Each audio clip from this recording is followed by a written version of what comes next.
Hello, and welcome to another episode of the Underground Warriors podcast.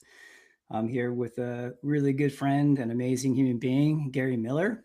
Gary Miller is an Olympic alpine ski coach, among other things, executive coach, entrepreneur, absolutely amazing human being, specializing in human performance.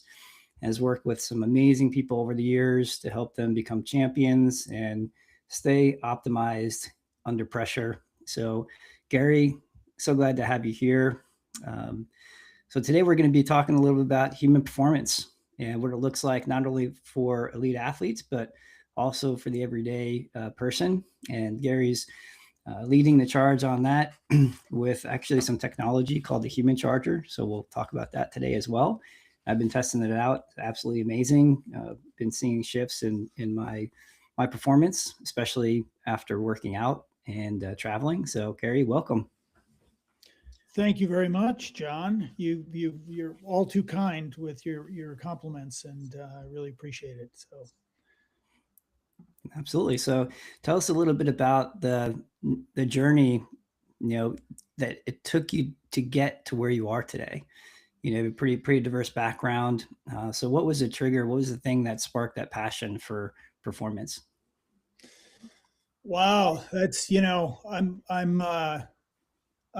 pretty far down the tracks, So this is a long one, but I'm a well traveled soul. I grew up in a shipbuilding town in Wisconsin and became a ski racer, uh, which is a little bit of a strange path, but I started traveling the world when I was 15 years old. I'd go to Argentina to train in the winter climate down there during the summers, and then I started racing in Europe, and I've been all over the world, and went to the University of Colorado and skied for them, and I had aspirations. I wanted to make the Olympic team, and had some pretty severe issues with my back. Had a disc that was blown out, and that kind of put a stop to things. And which for me was a pretty big challenge because as a kid growing up, you have this dream of becoming an Olympian, and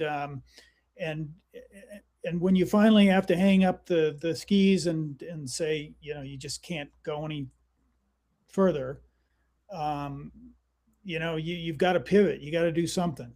And I started getting into coaching and figured out that the dream maybe wouldn't quite die that fast. Um, and I knew the right people in the right places, and I pursued that, and I worked hard, and became a coach for the national team, and eventually got to go to the Olympics as a coach, which is actually in some ways is more rare than going as an athlete. And to me, that was kind of a never give up attitude, um, that has kept me going in as I transitioned out of coaching into the business world. Building different products and representing different products, and you just never give up. You just can't ever give up, and a lot of people do. They get disappointed. I mean, we've had businesses fail, we've had things not work, but you just head down, keep grinding all the time. Yeah, there's a lot we can dig into there. First few things that are popping up for me is the idea of this nomadic lifestyle or this adventure bug that we all get, and I think that many of us let that fire go out, because of responsibilities or obligations or all these other fun things, or even sometimes running a business. We get into the weeds of it and we don't take time to spend doing that. So I'd be curious to explore that like that bug that you in at age 15 that you followed. Most people feel that but they don't pursue it, so that's an interesting mindset to potentially explore. Then also the idea of transition, because there's a lot of people that are making transitions from doing the sport or being involved in it to another transition, which is into the coaching realm. So transitioning from the athlete to the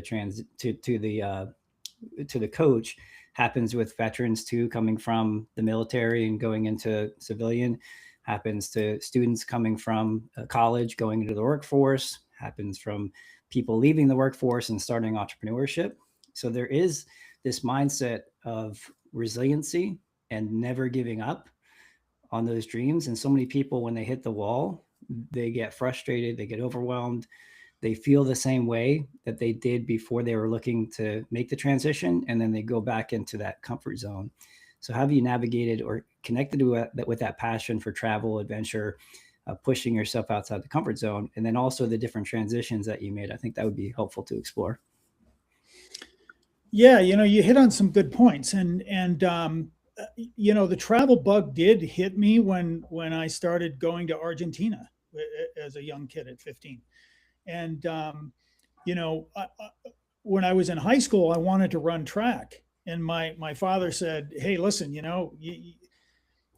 that'd be fine, but you want to go to Argentina and you want to spend the month down there, and it's we can't foot the bill for it entirely, so you're going to have to work at our store during the spring instead of running track, and make your choices. Do you want to go to Argentina for a month, or do you want to run track and not go?" And it was like, after I'd been once, I couldn't wait to get back. And so you make these choices, and back in the day, that was a long journey. I mean, if you flew from Chicago you go Chicago, Miami, and then you would fly to Rio de Janeiro, and then you'd fly to Buenos Aires, and then you'd fly, into Bariloche. If you were coming from the West Coast, it was LA, Mexico City, Bogota, Colombia, Lima, Peru, Santiago, Chile, and then you'd go to Buenos Aires. You didn't have a lot of these non-stops, and they were the old 707s, and they were crowded and packed with people, but it was so magical to be in a city like Buenos Aires during the Perón era. Okay, this is when Juan and Evo Perón were ruling the country, and you had two types of currencies. You had old money, okay, that had lots of zeros on it, and you had new money which had fewer zeros on it. You had to know which was which, and you would trade your American dollars on the black market because you didn't want to go to a bank. You'd get scalped there. But there were all these little things, that were just, the world was so big.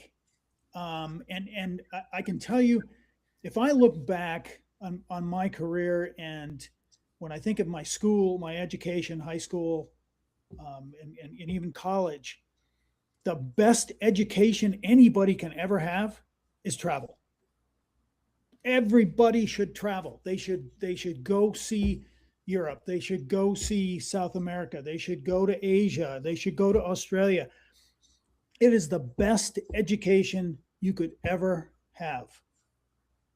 Yeah, it changes you too. I mean, when I traveled down to Costa Rica and lived there for 4 months, my family said when I came back, I was a completely different person, because you step into faith, and with travel, there's less structure, and the more you surrender to it, the more things open up, and you wind up meeting people out of the blue and like making friends and having all these unplanned experiences. That's the key. It's the unplanned experiences. It's like, how do I change money, or where do I go to get something, or what restaurants do I like? And, there's all these different elements that kind of get thrown at you. And it's a little more complex, I think, today than it was back in those days. But to understand different cultures is really, really important. And I've always said this, and I'll talking about the politicians today. You want to be a politician, it should be an unwritten rule that you have had to have spent at least 2 or 3 weeks in the 4 or 5 different areas of the planet. Okay, you've got to be in Asia, you got to be gone to Europe, you've got to go to the Middle East, you got to go to South America to understand cultures. If they did that, they'd be much better politicians, they'd be much better leaders than they would be. Some of these people have never traveled anywhere. It's crazy. 100%. I agree with you. It opens your eyes. There was even with, for example, as again in Costa Rica, and I was thanking somebody by making them dinner or like a steak because they helped me out, or forget exactly what. But it was like, hey, thanks for showing up, helping me out. I want to make you dinner. So I made this like nice like steak dinner and went to sit down, and she goes, oh, well, let me invite this person, that person, this person. It's like the whole community. I was like, oh, wow. Like I didn't even like as an American, I didn't even think about that. The whole entire community to come together for this meal. So that was eye opening. And then the community and the connection, in a simplified version of connection in nature. And it's powerful. And then going over to Asia for the first time, that was completely eye-opening. And think about even the students that aren't getting these experiences studying abroad, and so many different things you can learn from other people. I agree 100% with that. And so as you're going down this journey, experiencing and learning and growing, you're getting this like world knowledge and information and experience that then you take into your career. And I bet it made you more compassionate, more understanding, seeing a bigger picture in that.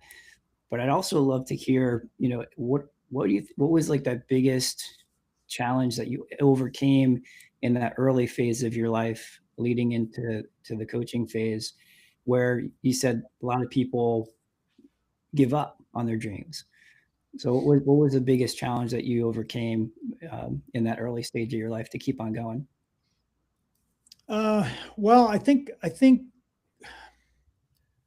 it's hard in the athletic world because you really have to be connected somehow. Okay, and I was fortunate because I was a fairly accomplished ski racer.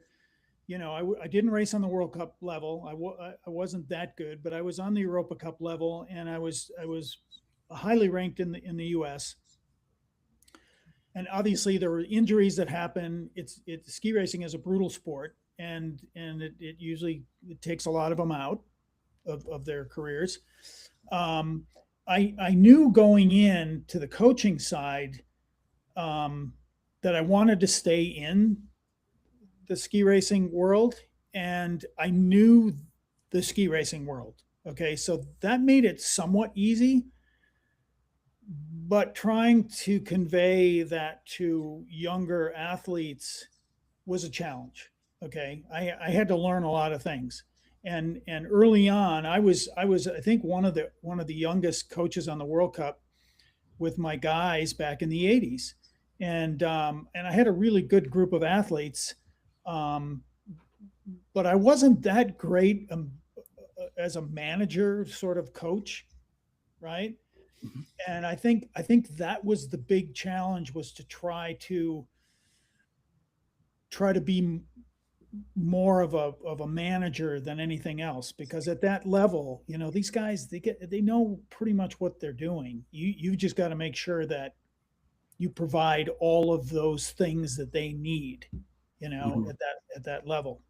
And though those were some early challenges, but it was a little more natural to me than, say, my transition from the skiing world into the business world. Now that was more of a challenge. Yeah. But as I became a better coach and a better manager, it made that transition easier. And I went from coaching to some filmmaking, um, you know, with extreme skiers jumping off cliffs and stuff like that. We were flying around the world doing stuff like that, which was great. And that really wasn't coaching much. That was just filmmaking. But it's when I ran into a gentleman that had a business manufacturing sports bags and luggage for a lot of different companies, and said, hey, I don't have anybody in the sports world, because they can do sports bags and luggage for ski companies and sports companies and things like that. And I was like, hey, this sounds great, but I didn't know where to start. I mean, I was really green when I started that. And but I applied the same principles that I did when I was coaching, which allowed me to be really structured, very disciplined, hardworking, head down, grinding, and you learn. You just start learning. And instead of going to Europe all the time, I was going to Asia because that's where the factories were. And so you just you have to learn to do hard things. I talk about that a lot with clients and business people today. You got to learn to do hard things, and you're going to be outside your comfort zone a lot, but that's a good thing because the more you're taxed, the more it pushes you into figuring things out, and you become better. Are you going to make the right decision all the time? No, absolutely not. But that's part of life. We don't all go through life making the right decision. There's a lot of screw ups here and there. So it's just doing hard things and accepting what comes your way, and eventually, it took me 3-4 years of trying to get a business going that was way outside my bandwidth, for sure. Yeah. Well, for me, what comes up is the idea of mastering the unknown.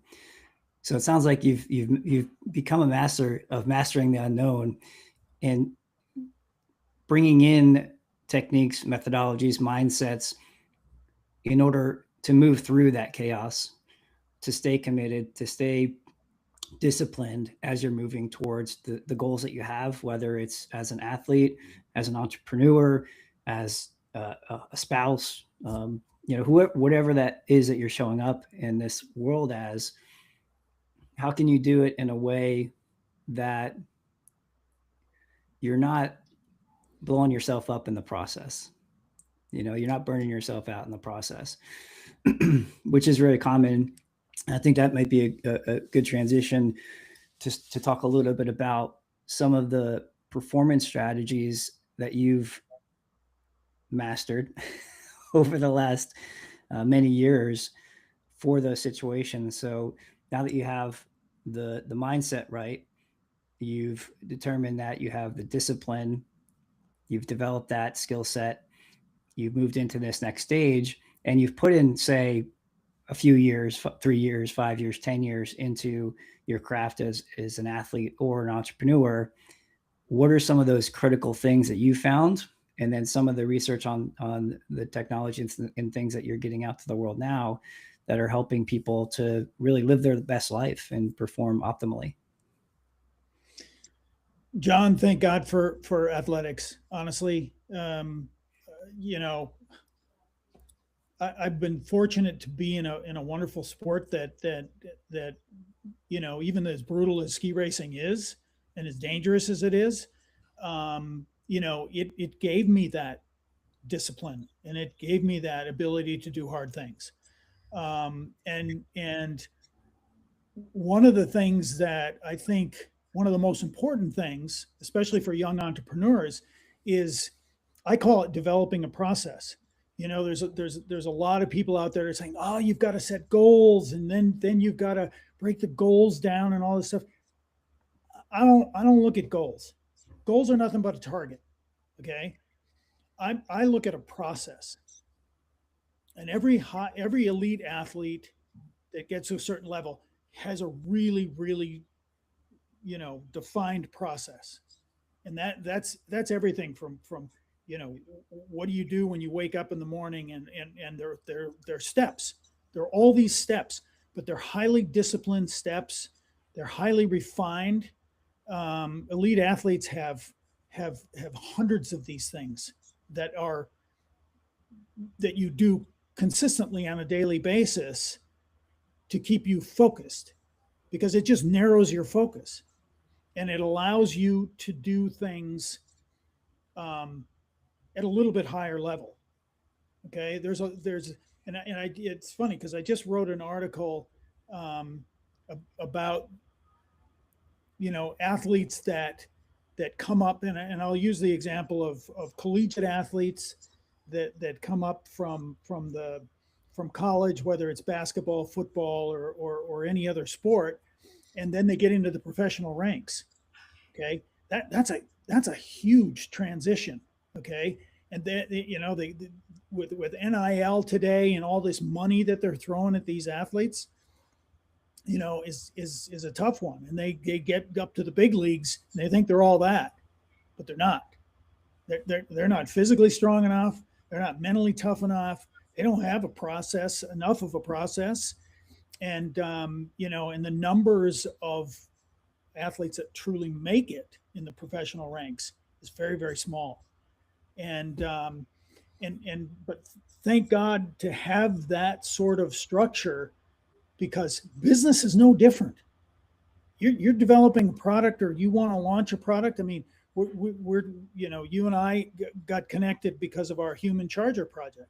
It was something that my wife and I found in Austria 2 years ago that had been hiding in Europe for a decade, and nobody in the U.S. had ever seen it. And it was a simple little bright light headset that you could use to manage your circadian rhythm. And it works for jet lag, it works for depression, it works for improving your psychomotor speed, which is your reaction time. And we saw a window to be able to bring that to the average Joe. But without this process to be able to do that, you're just floundering. You need a process. Yeah. A very highly disciplined process. 100%. And then what happens is with focus, with really sharp focus, it's amazing what you can do. Yeah. Me and my wife were just talking about that yesterday. So I've always been somebody who has a lot of ideas, right? A little bit of scattered attention, multiple projects.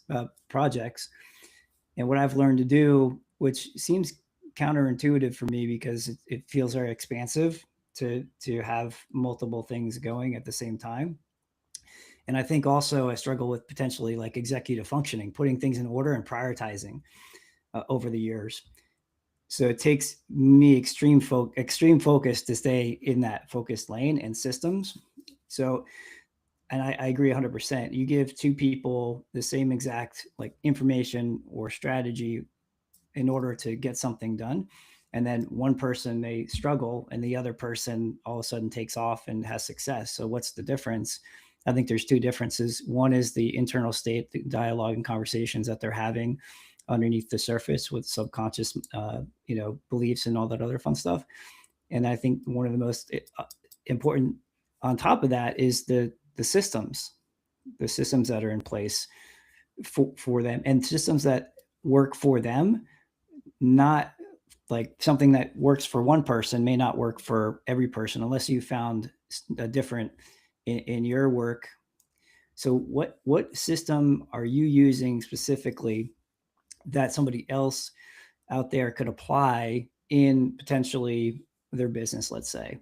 So how do you look at the system and creating it effectively? What are the components, inside of your journey in getting the human charger out there to the world? It's a great question because you're right. Most people don't have systems in place like this. To me, it's this repetition all the time. Okay. And again, I go back and thank God for the athletic career because, and maybe even more in the coaching, because coaching at a really high level, you can't afford to screw up. So everything you do is double checked, triple checked. So you develop this process in your head. So for example, for me, every day I get up at a certain time and I get into my workout gear. I hydrate with 40 ounces of, lukewarm water, have a little fruit, which is natural sugar, little energy, and out the door I go. And I have an hour of exercise, normally out in nature, because I think it's better in nature. I don't care if it's raining, snowing, cold, warm, it doesn't matter. I dress for the elements. I go out. I go religiously. I go out and do this, and I have music playing. I have different ways to count. I count in different numbers, whether by twos, by ones, by threes, sometimes in a different language. And I've got music going with someone singing, and you're trying to concentrate on a particular exercise. And it's an hour of a circuit of doing multiple exercises. I also find it's my most creative time. Okay, all of a sudden things come to mind, and then I jot them down. And but it's always this process. I come back, I get cleaned up, I sit at the computer, have my tea. Everything is done really methodically, one thing right after the other, and I don't deviate from that. It's really rare if I ever deviate from that, and that allows me to stay super focused. And you're always going to have hiccups and things like that, but you try to stick to that process, and you get really good at it after a while, and then Yeah. it becomes second nature, Yeah. which is what you want, right? Yeah, absolutely. I have a similar routine. I was somebody that didn't like routine growing up. Like I wanted complete flexibility and fluidity. And then when I started using my calendar, I started, being disciplined with my time. It really did feel as you can be fluid and flexible in a structure. And I didn't realize that early on in my career. So that was a big shift. The structure. So when you have those days, and I was listening to a podcast recently, I forget who it was, but they're talking about, an ultra marathon runner, one of the top in the world. And she said that you would think that I have like a set routine, which he probably does. But she said that she actually listens to her body in that routine and maybe adjusts certain things. So how have you personally and with others, whether it's entrepreneurs, athletes, had that conversation with them where they're listening to their body, but they're also still in that high performance routine?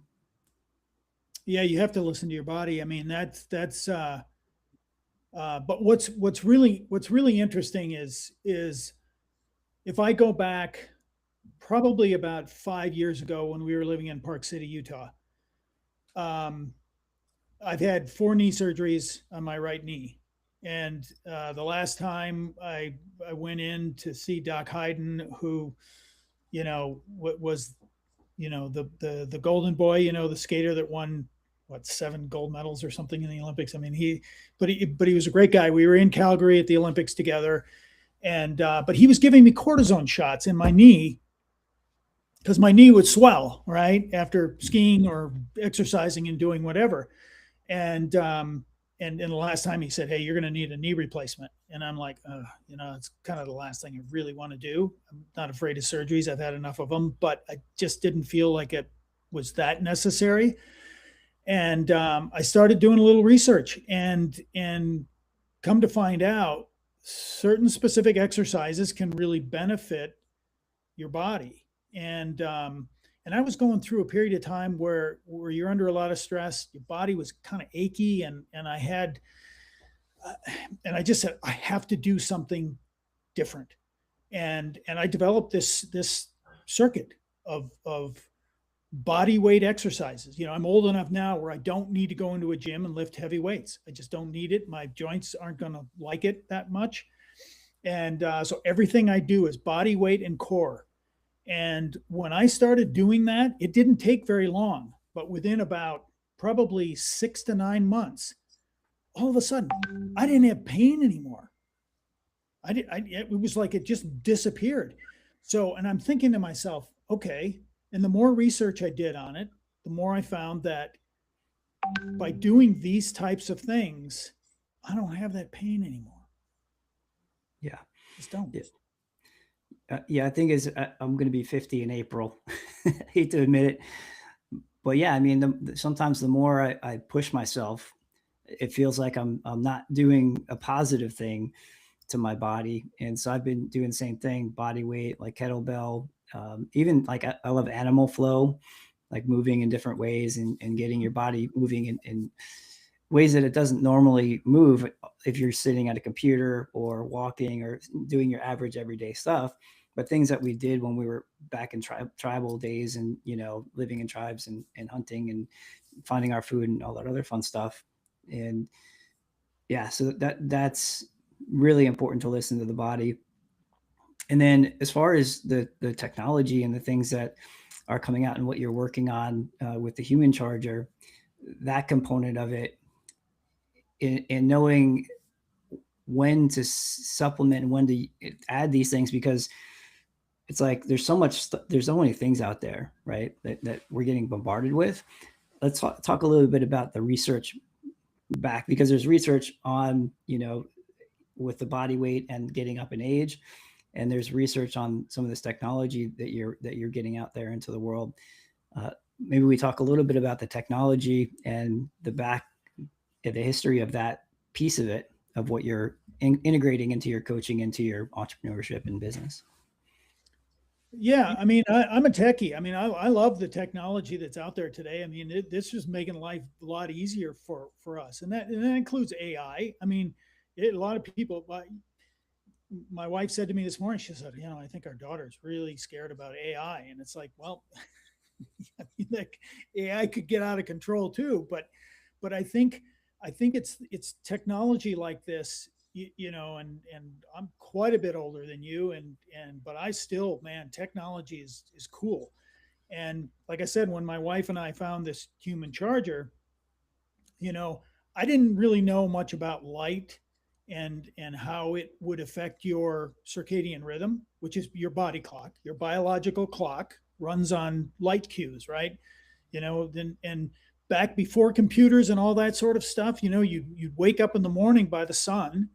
And then when the sun goes down at night, it gets dark. Well, you wind things down. I grew up, we didn't have the TVs and the computers and all that sort of jazz that they have today. And so it was natural for us. And, but, being in Europe and running into an old friend of mine who I'd done some business with and built some product for him. He turned me on to this guy that had a product from Finland where they suffer from long, dark winters. Okay. And they have this seasonal affective disorder, this seasonal depression. And, it came ironically from Nokia, the phone company. And Nokia was struggling a bit when Apple came out with the iPhone, and Nokia was a little bit asleep at the wheel, because I mean, everybody had a Nokia phone at one point. Now all of a sudden, that was not the cool thing. So they were sleeping in Helsinki a little bit, and this engineer and a scientist branched off and started this product to give more light cues to the human body to help offset this depression, this winter depression. And they found that transcranial bright light was better than looking at a lamp and staring at a lamp for 45 minutes to an hour. Okay. And people don't have that kind of time today anyway. So, for 12 minutes, you stick those earbuds in your ears and you've got the same 10,000 lux of bright light, and it goes through your ear canal. And we started testing it, and my wife, who does suffer from seasonal depression, was like, wow, this is a game changer for me. And then we sort of had hints that it would help with jet lag. So we started testing it, flying back and forth from the US to Europe and back. And it's like, we couldn't believe the difference. And I mean, listen, as you said before, I've traveled the world. I've been to 56 different countries, and I've been traveling since I was 15 years old.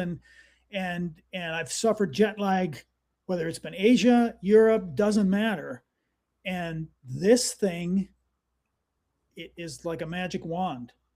And you treat yourself 4 or 5 times a day, the first 2 days that you arrive, and it completely resets your circadian rhythm.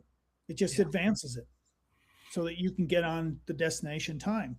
And I think things like that, you know, if you look at the athletic side of things, I'm always looking for things that you can enhance your performance without being a drug or anything like this, because it's just light.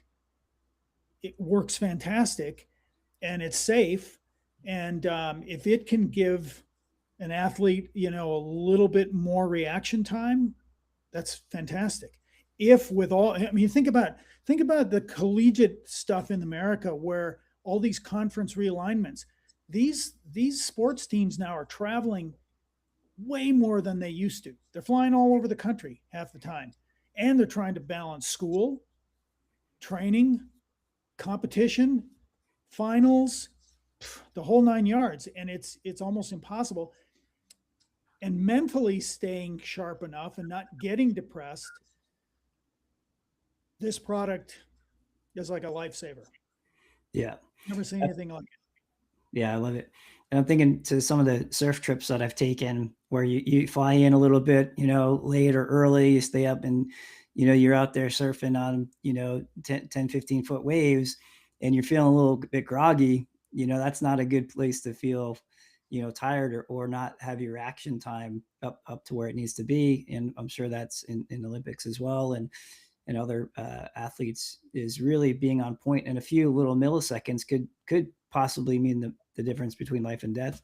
So I'll take any kind of improvements where I can get them, you know, when it comes to taking risks and, you know, performing. And even for entrepreneurs, like going into doing a talk or a presentation or any of those things, people can sense, you know, where you're at mentally when you're showing up. So it's those small little changes, like a small 5% change can make a huge impact in our lives. And a lot of people just don't take the time to look into it or test it or, you know, see if it works for your body, because everybody's different.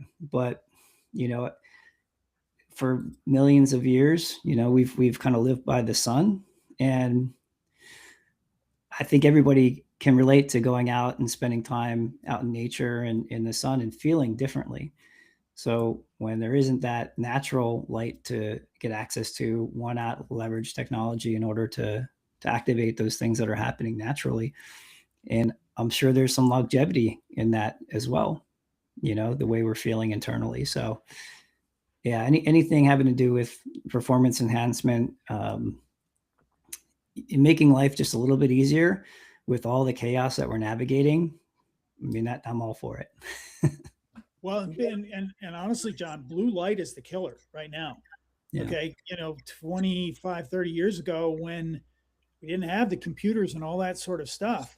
I mean, now we've got all these blue screens staring at us, which, you know, goes through the optic nerve, and it screws up the hormones that are supposed to keep you balanced and your biological clock.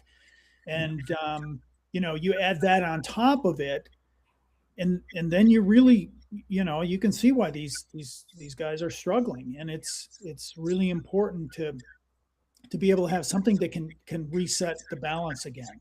I mean, that's absolutely crucial. And as we look to 2026 and some of the things that you're up to, and, you know, ways that people can get a hold of you or a Human Charger, and or, you know, support the mission that you're on, you know, what's 2026 looking like, and what would be some really good things for to come into your world? Well, you know, I think for 2026, one of the things that we want to do is get more into the corporate world, because, like you said, if you're arriving after a 7 or 8 hour flight and you've got to go into a board meeting, or you've got to make a major presentation for a big merger or something like that, you've got to be sharp. There's just no way around it. We've looked at the studies, and it's literally hundreds and hundreds of millions of dollars are lost. Business revenue is lost due to jet lag. It's staggering.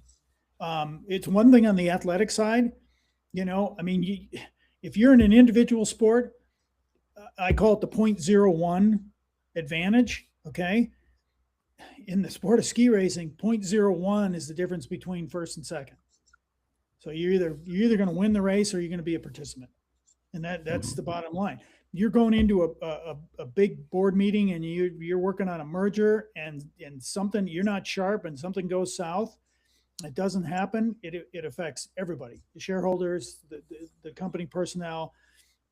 Could affect your job.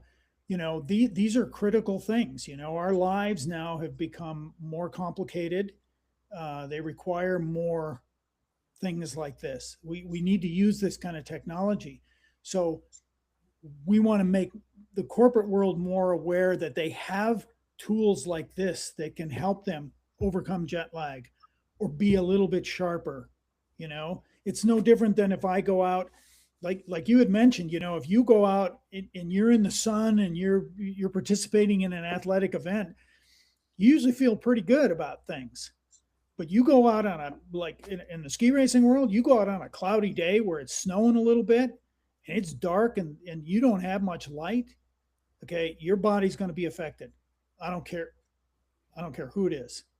And it could be a rainy day in a triathlon, and even participating in a football match or a basketball game or a hockey game in an arena. You don't get enough light. Yeah. You just don't. Yeah. Plain and simple. So these little things. So we're really focusing on athletics, the corporate world, and jet lag. Jet lag for the average person that wants to spend, they're taking the trip of a lifetime. They want to go to Europe and they've never been there. They don't want to lose 3 days where they feel like crap, right? They want to be able to hit the ground running and take advantage of that week. And so it's an every person product. It's simple, it's affordable, easy to use, compact. Throw it in your purse, throw it in your knapsack. Make your life just a lot more enjoyable. Absolutely. And even at the very least, when you use it, and speaking from personal experience, when I took my trip just after we met, the charger got to my house after I left, and I was going through the trip. I'm like, man, I wish I had this here on this trip, because I did feel the experience of like being a little bit of jet lag and dragging a little bit. And then when I got home and I started using it in the mornings, I absolutely felt a difference in the morning time. The mornings that I do use it and I don't use it, feel a difference. But specifically when I'm working out too, which I think is interesting. I don't know if there's more blood flow or what's going on when you work out, but those days where I do it when I work out, and get up and work out, like I feel like a boost for like 3 hours, like noticeable, and then put it on in the afternoon and feel it as well if I'm feeling a little bit off. And at the very least, even if it does feel like it's de-stressing a little bit for some reason, like feels like there's a little bit less stress in the day, on those days that I'm using it, which is super cool as well.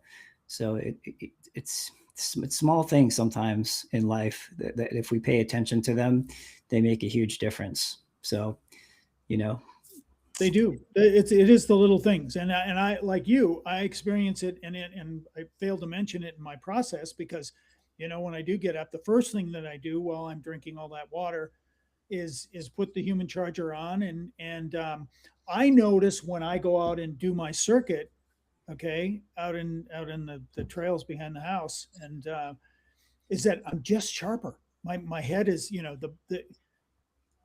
there isn't a bright sun this time of the year shining in my eyes and lighting me up and getting me going for the day and triggering my hormones.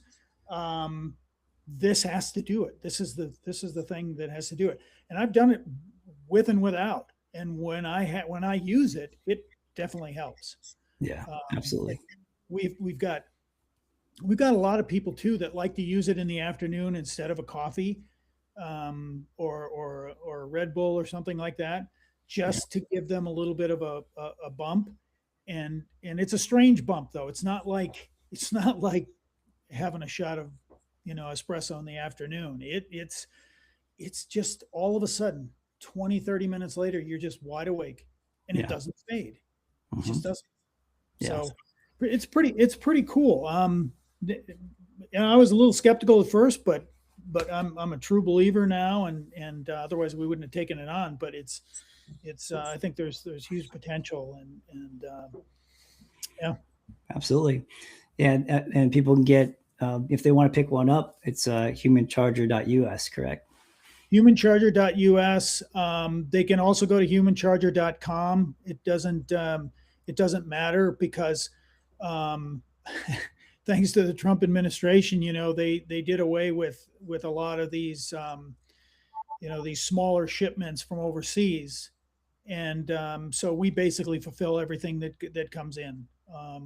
And we in 2026 we will have our own TikTok shop, and you'll also be able to get it on the TikTok shop at humanchargerusa.com. So yeah, lots of good things coming in 26. I think we have a lot more people now that are starting to understand that you know light is really important, and if it can give you a little bit of an edge, hey, why not?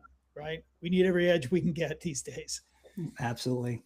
Yeah, well, I love it, and I very much appreciate you sending one out to test out, and I definitely want to support in any way possible. So let us know how we can do that.